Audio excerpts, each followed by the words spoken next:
जी हाँ, गांधी युग के बारे में हम लोग पूरे चैप्टर को समाप्त करेंगे। और इसमें आप लोगों को पता होगा कि गांधी जी का जो कालखंड रहा है वो 1915 से लेकर के 1947 तक रहा है। कब से कब तक? 1915 से लेकर के 1947 तक का जो कालखंड अगर हम लोग देखें तो वो गांधी जी का रहा है। क्योंकि 1915 से ही गांधी जी का युग क्यों स्टार्ट हो रहा है? क्योंकि 1915 से पहले गांधी जी भारत में बहुत कम ही दिन रहे हैं। नहीं, क्योंकि 1888 में सबसे पहले कि 1869 में उनका क्या हो गया था? उनका जन्म हो गया था। और 1869 में उनके जन्म के बाद 1888 में वो यूनिवर्सिटी ऑफ लंदन पढ़ने चले गए थे। यूनिवर्सिटी ऑफ लंदन चले गए थे।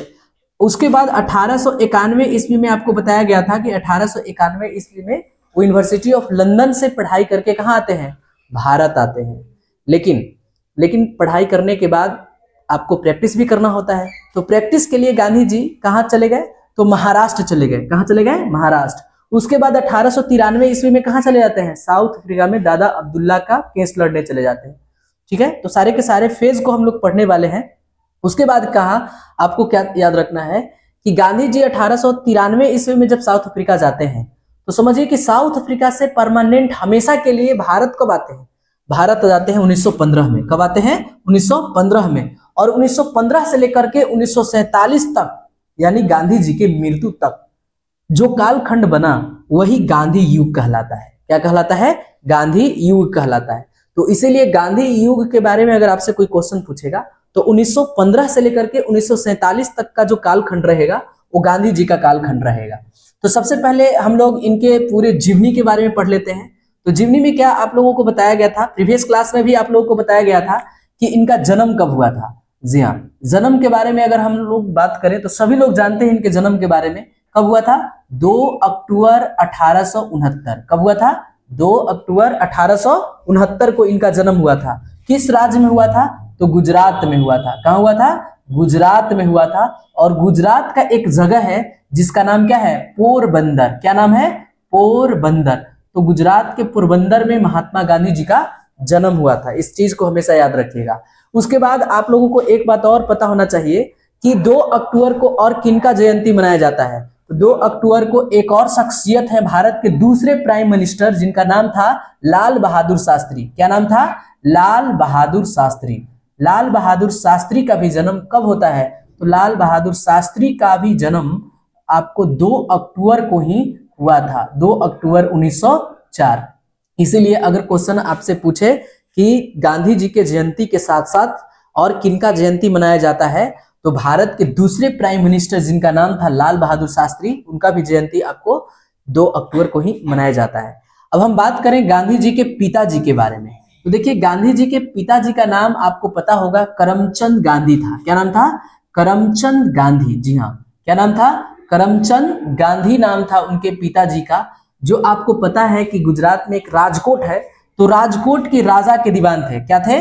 राजकोट के राजा के दीवान। राजकोट के राजा के दीवान हुआ करते थे। राजकोट के राजा के दीवान हुआ करते थे। तो आपको पता होगा कि राजकोट के राजा का दीवान थे कौन?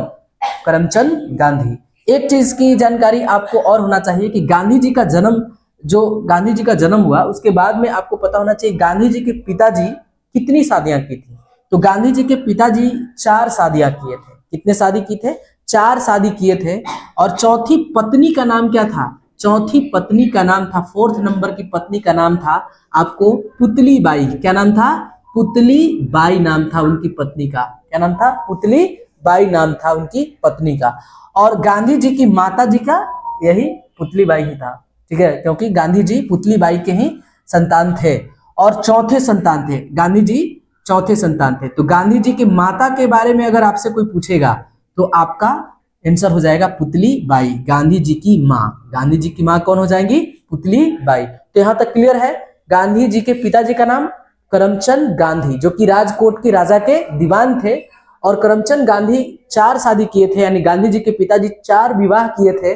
और चौथी पत्नी का नाम था पुतली बाई। क्या नाम था? पुतली बाई। और पुतली बाई के ही चौथे संतान थे गांधी जी। गांधी जी 4 भाई बहनों में सबसे छोटे थे। क्या थे? सबसे छोटे थे।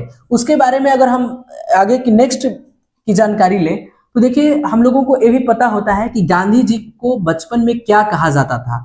तो गांधी जी को बचपन में मेन्यू के नाम से जाना जाता था, यानी बचपन का नाम क्या था, मेन्यू। क्या नाम था, मेन्यू। बचपन का नाम मेन्यू था। और एक बात और पता होगा कि पूरा नाम अगर गांधी जी का पता करना है तो आपको पता होना चाहिए कि पूरा नाम क्या था। तो गांधी जी का पूरा नाम था मोहनदास करमचंद गांधी। क्या नाम था, मोहनदास करमचंद गांधी इनका पूरा नाम था। वैसे आपको पता होना चाहिए कि गांधी जी का जो नाम था वो मोहनदास ही था, लेकिन वो गुजराती थे। तो गुजरात में एक टाइटल रखता है, अपने नाम के साथ अपने पिता का भी नाम जोड़ा जाता है। तो उसमें मोहनदास तो गांधी जी का नाम था ही, लेकिन उनके पिताजी का नाम करमचंद गांधी था। अब लास्ट में अपने पिताजी के टाइटल को भी गांधी जी ऐड किए हैं, तब पूरा नाम क्या बना है, मोहनदास करमचंद गांधी। मोहनदास करमचंद गांधी। देखिए गांधी जी को महात्मा की उपाधि भी दिया गया है। आप सभी लोग जानते हैं कि गांधी जी को महात्मा कह के पुकारा जाता है।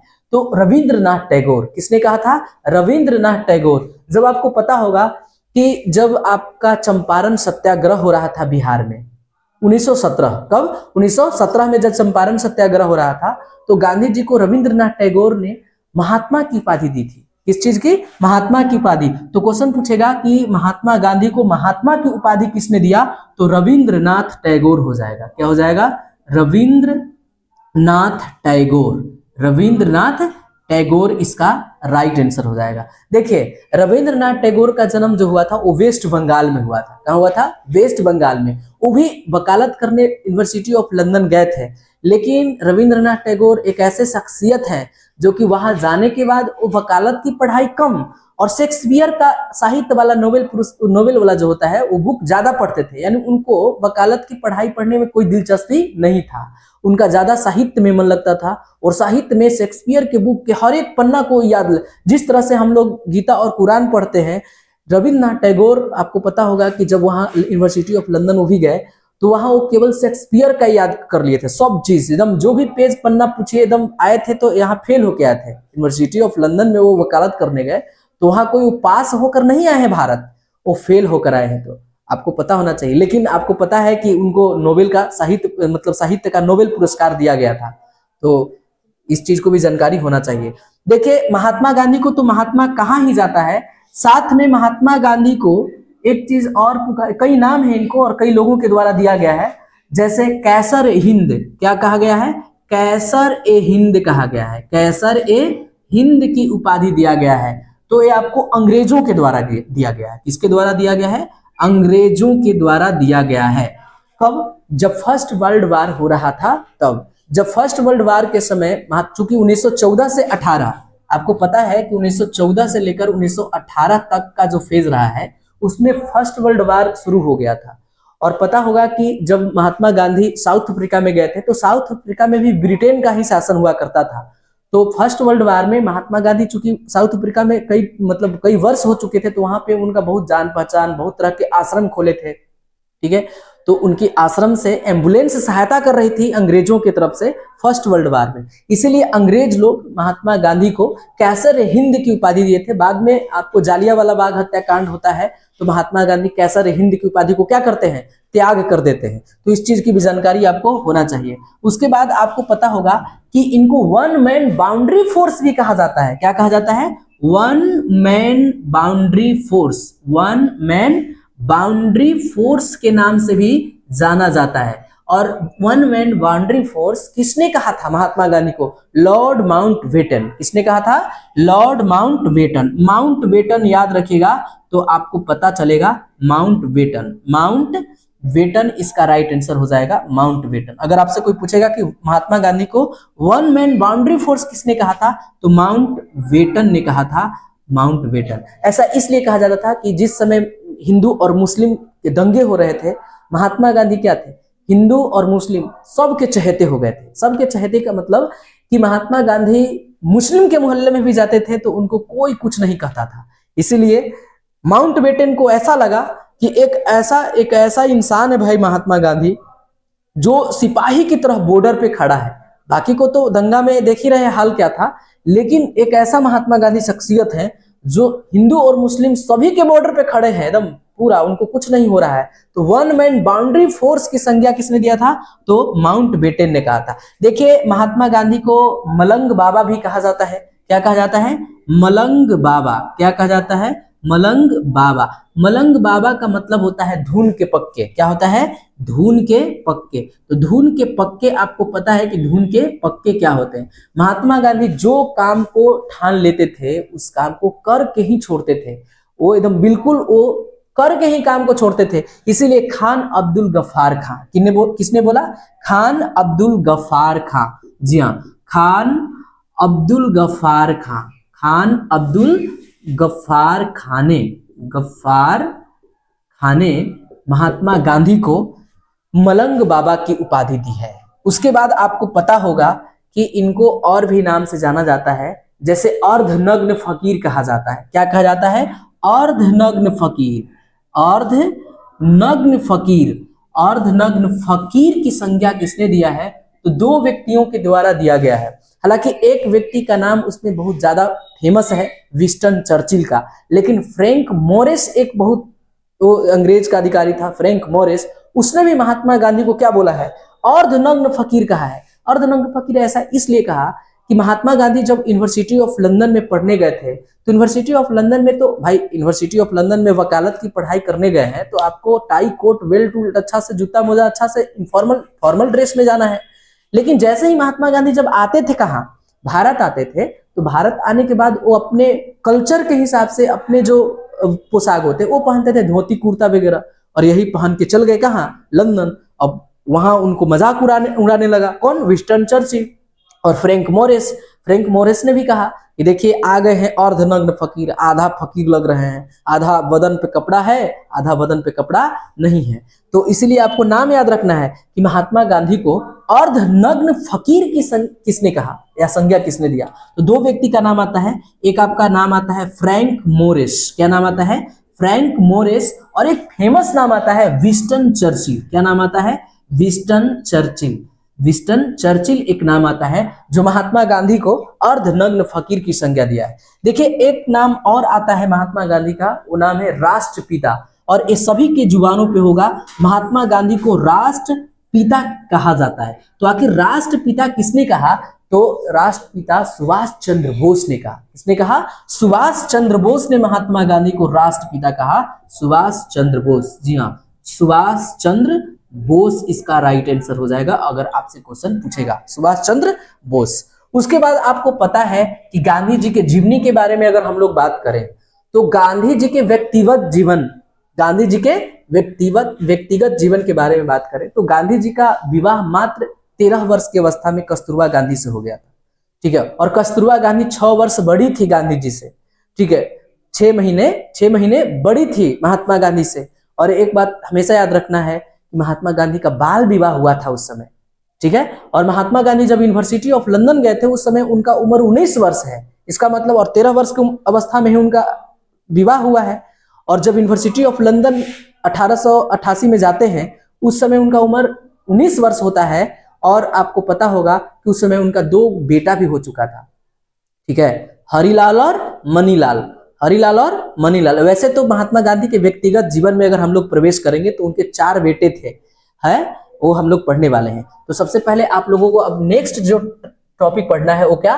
गांधी की व्यक्तिगत जीवन। जी हाँ, गांधी जी की व्यक्तिगत जीवनी के बारे में अगर बात करें तो इसमें आपको पता होगा कि गांधी जी का विवाह किनके साथ हुआ था। तो गांधी जी का विवाह जो हुआ था वो 13 वर्ष की अवस्था में हो गया था। कितने वर्ष की अवस्था में? 13 वर्ष की अवस्था में हो गया था। और पत्नी का नाम क्या था? पत्नी का नाम था कस्तूरबा गांधी। क्या नाम था?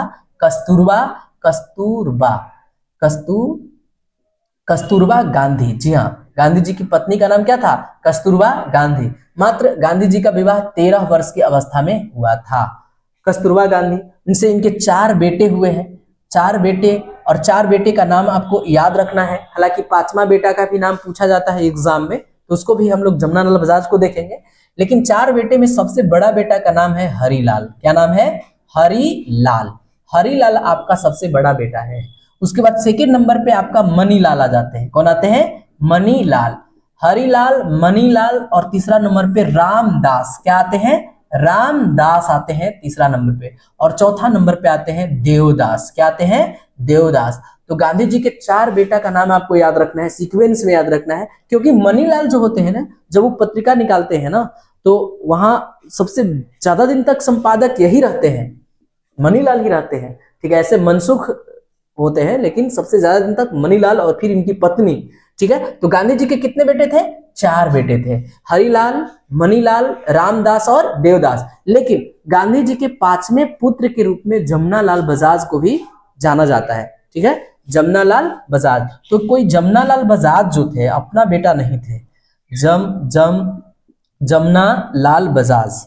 जमनालाल बजाज गांधी जी के अपने पुत्र नहीं थे, लेकिन गांधी जी उनको अपना पुत्र की तरह मानते थे, क्योंकि गांधी जी की हर एक बातों को, उनके आइडियोलॉजी पे चलने वाले थे। ठीक है, उनके विचार से विचार उनका मिलता था, इसलिए गांधी जी जमनालाल बजाज को क्या पुकारते थे कि मेरा 5वां पुत्र है। उसके बाद गांधी जी जाते हैं कहाँ? तो गांधी जी जाते हैं साउथ अफ्रीका। आपको पता है कि गांधी जी साउथ अफ्रीका में चले जाते हैं फिर, यानी गांधी दक्षिण अफ्रीका में गांधी, क्या पढ़ना है हम लोग को नेक्स्ट टॉपिक? दक्षिण अफ्रीका में गांधी। दक्षिण अफ्रीका में गांधी जी का आगमन होता है। क्योंकि आपको पता होगा, जब आप ऐसे पढ़िएगा, ऐसे करके मैप पढ़िएगा, तो यहाँ पे आप लोगों को दिखाई देगा कि यहाँ पे आपका ये साउथ अफ्रीका है, और ये अपना इंडिया है, और यहाँ गुजरात है, और यहाँ महाराष्ट्र है। ठीक है, अब साउथ अफ्रीका का एक बंदरगाह है, मोस्ट इंपॉर्टेंट बंदरगाह है साउथ अफ्रीका का, और उस बंदरगाह का नाम क्या होता है? डरबन। क्या नाम है? डरबन। क्योंकि आपको पता है कि साउथ अफ्रीका गांधी जी क्यों गए थे? क्योंकि साउथ अफ्रीका में गुजरात के ही एक मुस्लिम भारतीय व्यापारी थे, जिनका नाम था दादा अब्दुल्ला। क्या नाम था? दादा अब्दुल्ला। जी हाँ, दादा अब्दुल्ला उनका नाम था। और दादा अब्दुल्ला जो है वो साउथ अफ्रीका में उनका बिजनेस था। क्या था?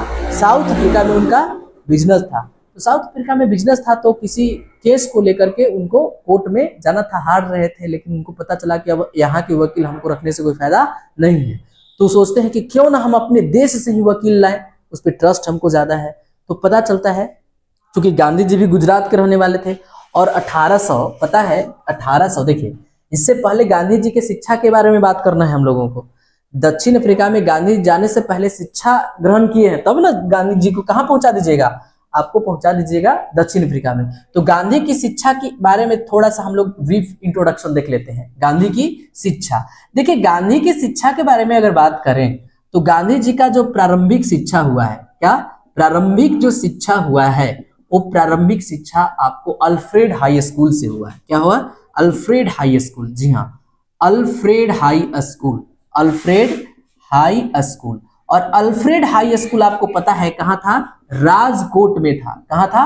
राजकोट में था। क्योंकि गांधी जी के पिताजी राजकोट के ही राजा के दीवान थे, तो कोई भी बचपन में अपने पास ही रखना चाहेगा। तो गांधी जी को प्रारंभिक शिक्षा देने के लिए गांधी जी के पिताजी करमचंद गांधी अपने पास राजकोट में ही उनको शिक्षा ग्रहण करवाएं, और उस स्कूल का नाम क्या था? अल्फ्रेड हाई स्कूल, जो कि राजकोट में था। लेकिन उच्च शिक्षा के लिए गांधी जी कहाँ चले गए? तो उच्च शिक्षा के लिए भावनगर चले गए। तो उच्च शिक्षा ग्रहण किए सामल दास कॉलेज का, सामल दास कॉलेज। जी हाँ, सामल दास कॉलेज आपको भावनगर गुजरात में है। ठीक है, भावनगर गुजरात में है। तो गांधी जी का उच्च शिक्षा कब कहाँ हुआ? तो सामल दास कॉलेज भावनगर से हुआ है। प्रारंभिक शिक्षा अल्फ्रेड हाई स्कूल राजकोट से, और उच्च शिक्षा हुआ है सामल दास कॉलेज भावनगर से हुआ है। इसको याद रखिएगा, दोनों के दोनों गुजरात में।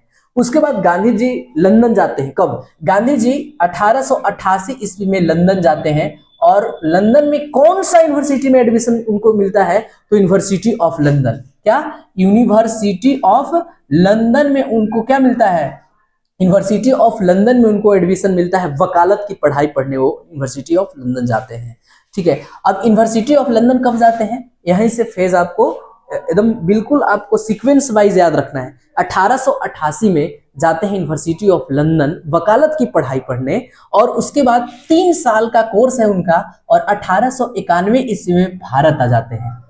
ठीक है। 91 ये कहाँ चले आते हैं, भारत चले आते हैं, और भारत आने के बाद वो प्रैक्टिस करना शुरू करते हैं। लेकिन क्या आपको पता है कि जब Mahatma Gandhi university of London से 1891 में जब भारत उनका आगमन हुआ है, तो क्या वो वकालत कहाँ कर रहे हैं, प्रैक्टिस कहाँ कर रहे हैं, किस हाई कोर्ट में कर रहे हैं? क्या वो गुजरात में कर रहे हैं या किसी अदर स्टेट में कर रहे हैं? तो अदर स्टेट में कर रहे थे, और उस जगह का नाम था गुजरात नहीं, महाराष्ट्र। महाराष्ट्र में गांधी जी वकालत का प्रैक्टिस कर रहे थे। और इसी बीच में आपको पता है कि दादा अब्दुल्ला जो कि एक भारतीय गुजराती व्यापारी थे, और वो साउथ अफ्रीका में उनका बड़ा बिजनेस था। तो साउथ अफ्रीका में बिजनेस था, तो उनको केस के सिलसिले में एक वकील चाहिए था। तो पता चला कि यूनिवर्सिटी ऑफ लंदन से एक व्यक्ति आए हैं जो गुजराती हैं। तो उनको बहुत अच्छा लगा कि देखिए हमारे ही राज्य के हैं भाई, चलिए उनसे बात करके देखते हैं। तो दादा अब्दुल्ला जो है बात करते हैं किनसे, महात्मा गांधी से, और बोलते हैं कि देखिए हमको कॉन्ट्रैक्ट चाहिए, आपको हम अनुबंध कर रहे हैं, 1 साल का हमको चाहिए कॉन्ट्रैक्ट, और हमारा केस लड़ना है, वहां पे केस चल रहा है। 1 साल के अनुबंध पे हम सारा चीज आपको, पैसा कौड़ी जो भी है, आपको पैसा से लेकर के यहाँ तक टिकट, रहने का, खाने का, सब चीज व्यवस्था हम कर देंगे। आखिरकार गांधी जी मान जाते हैं। और गांधी जी 1893 ईस्वी में, कब, 1893 ईस्वी में गांधी जी जो है साउथ अफ्रीका चले जाते हैं। तो चले जाते हैं तो क्या एरोप्लेन से जाते होंगे कि बोट वाला जहाज से जाते होंगे? तो नाव वाला जहाज यानी पानी वाला जहाज से जाते हैं। तो पता है किस बंदरगाह से जाते हैं? भारतीय, आखिर कोई ना कोई बंदरगाह रहा होगा। क्या वो गुजरात के बंदरगाह से गए हैं या किसी अदर स्टेट के बंदरगाह से गए हैं? तो आपको पता होगा कि गांधी जी कोई गुजरात के बंदरगाह से नहीं गए हैं साउथ अफ्रीका। गांधी जी महाराष्ट्र के एक बंदरगाह है जिसका नाम है अपोलो बंदरगाह। क्या नाम है? अपोलो बंदरगाह। अपोलो बंदरगाह महाराष्ट्र में पड़ता है। ये नहीं कि गांधी जी का जो मतलब बंदरगाह था वो गुजरात, जन्म हुआ है तो गुजरात से ही वो चले गए हैं बंदरगाह से, नहीं, वो महाराष्ट्र के बंदरगाह, और जिस बंदरगाह का नाम था अपोलो बंदरगाह। क्या नाम था? अपोलो बंदरगाह नाम था। अपोलो बंदरगाह से वो शिप पे बैठते हैं, पानी वाले जहाज पे बैठते हैं, और उसके बाद गांधी जी देखिए यहाँ से आपको मैप के थ्रू मैं समझा दिया हूँ। यहाँ अपोलो बंदरगाह महाराष्ट्र में है, और यहाँ आप चलिएगा तो नीचे आइएगा तो डरबन है, जो कि साउथ अफ्रीका में एक मोस्ट इंपॉर्टेंट बंदरगाह है। पानी वाला जहाज वहां पे जाकर रुकती है। तो इस बात को आपको ध्यान रखना है। गांधी जी अपोलो बंदरगाह, महाराष्ट्र के अपोलो बंदरगाह से दक्षिण अफ्रीका के डरबन बंदरगाह पर जाते हैं और उतरते हैं। और वो कब रहता है भैया? तो कब रहता है? 1893 का वर्ष रहता है। कब रहता है? 1893 ईस्वी का वर्ष रहता है। उसके बाद क्या होता है कि डरबन बंदरगाह पे जैसे ही उतरते हैं सिर्फ पानी वाले जहाज से, तो गांधी जी को डरबन ही नहीं जाना था। दादा अब्दुल्ला कहीं ना कहीं और दूर रहते थे, डरबन से 700 किलोमीटर दूर। यहां समझ लीजिए कि पटना से, अरे दिल्ली है ना 1000 किलोमीटर, तो दिल्ली के करीब, मतलब पटना उतरे हैं और दिल्ली उनको जाना है। तो क्या किए, वो वहां से ट्रेन करवा दिए थे दादा अब्दुल्ला, यहाँ से एकदम फर्स्ट एसी का, क्या है, फर्स्ट क्लास बोगी का मतलब रिजर्वेशन है गांधी जी के लिए। ठीक है, चूंकि व्यापारी थे या केस लड़ने आ रहे हैं, तो भाई बिजनेसमैन वाला ही वहां दिमाग लगा दिया। तो पता है गांधी जी डरबन से प्रिटोरियो की राजधानी, नटाल की राजधानी, क्या नाम था? नटाल की राजधानी। देखिए यहाँ पे पड़ता है नटाल, क्या है? नटाल। ठीक है, नटाल की राजधानी है प्रिटोरियो। क्या है? प्रिटोरियो। ठीक है, तो गांधी जी डरबन से नटाल के लिए, नटाल की राजधानी प्रिटोरियो के लिए बाई ट्रेन सफर करना शुरू करते हैं। और ठंड का मौसम होता है। गांधी जी के लिए दादा अब्दुल्ला ने फर्स्ट क्लास बोगी का इस्तेमाल, मतलब टिकट कटा दिया था। गांधी जी गए, अपना बर्थ पे बैठ सो गए। भाई जाड़ा का दिन था, उजला कम्बल, काला कम्बल जो भी था ओढ़ के सो गए, थके हुए थे। उसके बाद होता क्या है कि ट्रेन जब आधे रास्ते गई है, तो गांधी जी के चेहरे से जो है कम्बल क्या हो गया है? कम्बल जो है वो सड़क गया है। बाकी और एक पता होगा कि गांधी जी अफ्रीका में जाने से पहले, गांधी जी अफ्रीका में उनके चाचा और चचेरा भाई रहते थे। और गांधी जी, पता है कि भारत में उस समय, भारत में ब्रिटेन का अधिकार था और साउथ अफ्रीका में भी ब्रिटेन का अधिकार था। लेकिन साउथ अफ्रीका में ब्रिटिश लोग रंग भेद और नस्ल भेद का इतना ज्यादा अंतर कर दिए थे, इतना ज्यादा अत्याचार कर दिए थे, भारत में उससे कम था। ठीक है, अब समझिए, इसी बात से समझिए कि दक्षिण अफ्रीका में नस्ल भेद, रंग भेद इतना परम पे पहुंच गया था कि गोरा के लिए अलग बोगी रहेगा, अंग्रेजों के लिए अलग बोगी रहेगा, काला लोगों के लिए अलग बोगी रहेगा, यानी लगेज वाला में, फर्स्ट क्लास बोगी में कोई भी काला व्यक्ति नहीं बैठेगा। काला किसको बोलता था? तो साउथ अफ्रीका के लोग चाहे इंडिया के लोग जाते थे उनको काला कहा जाता था अंग्रेजों के द्वारा। तो इस बात की जानकारी आपको होनी चाहिए, ठीक है। उसके बाद दादा अब्दुल्ला जब बोगी में फर्स्ट क्लास के करा दिए थे, तो जैसे ही उनके चद्दर जो है वो गिरता है नीचे, तो उस बोगी में सबके सब गोरे लोग बैठे हुए थे। वो लोग हल्ला करने लगे, ये देखिए काला कहाँ से आ गया जी, काला एक बैठा हुआ है, जल्दी बुलाओ, टीटी को बुलाओ, टीसी को बुलाओ। टीटी आता है, टीसी आता है, बोलता है कि आप इसमें कैसे बैठ गए? आप काला लोग के लिए नहीं है, आप लोगों के लिए नहीं है, गोरा लोगों के लिए है। फर्स्ट क्लास का बोगी जो है वो गोरा लोगों के लिए है, काला लोगों के लिए नहीं है। कहता है कि नेक्स्ट स्टेशन पे उतर जाइएगा। गांधी जी इग्नोर कर देते हैं, लेकिन नेक्स्ट स्टेशन जो आता है वो आता है पीटर मार्टिन वर्ग। क्या आता है? पीटर मार्टिन वर्ग आता है। और वहां पे उनके पूरे झोला झक्कर जो भी था उसको लेकर के गांधी जी को स्टेशन के मतलब ट्रेन से स्टेशन पे उतार दिया जाता है। कहता है कि आप अब दूसरा बोगी में बैठ जाइए। गांधी जी भी उतना ही जिद्दी थे, इसीलिए तो गांधी जी को मलंग बाबा कहा जाता है। गांधी जी भी जिद्दी व्यक्ति थे, बोले कि हम जब जाएंगे तो फर्स्ट क्लास डिब्बा से ही सफर करेंगे। गांधी जी चाहते तो लगेज वाला में बैठ जाते, समय था, ट्रेन रुकी हुई थी, लेकिन गांधी जी नहीं जाने के लिए विचार